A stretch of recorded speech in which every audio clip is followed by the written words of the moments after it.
in the 80s, before I was there. She says, well, why can't you build a house on top of that?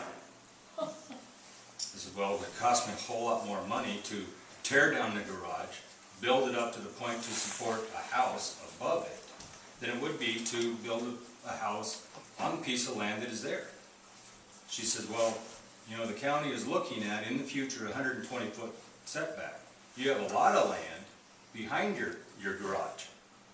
And I looked at her and says, so I've got waterfront property and you're going to ask me to build my house behind my garage so I can look at the roof of my garage?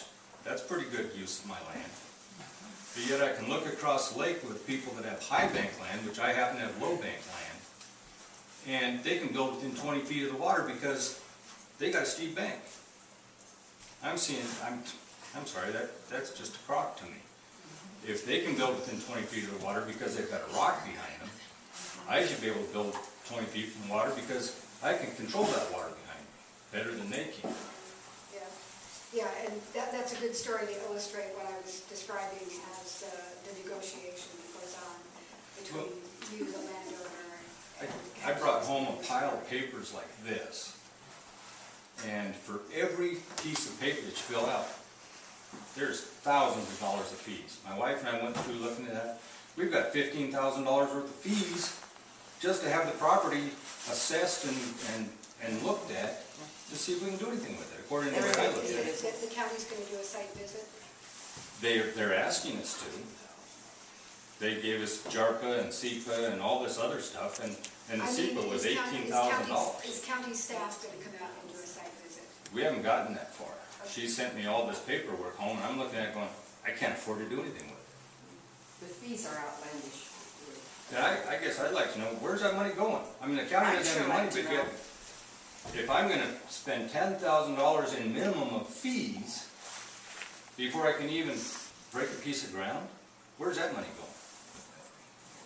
Out of your pocket. Yeah. You're not answering. Where is it going? You must know where those fees go.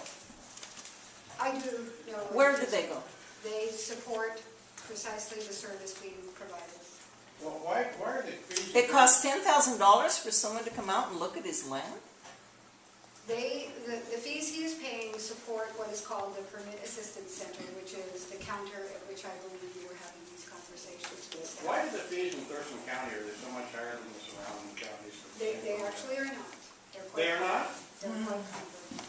Got a $100 bill in your pocket, I'll bet. And in some respects, they're... Mason County, Yeah. Mason County, $600 for SEPA and JARPA. Can't speak about Mason County, I don't know about... Pierce County, SEPA and JARPA is $1,050.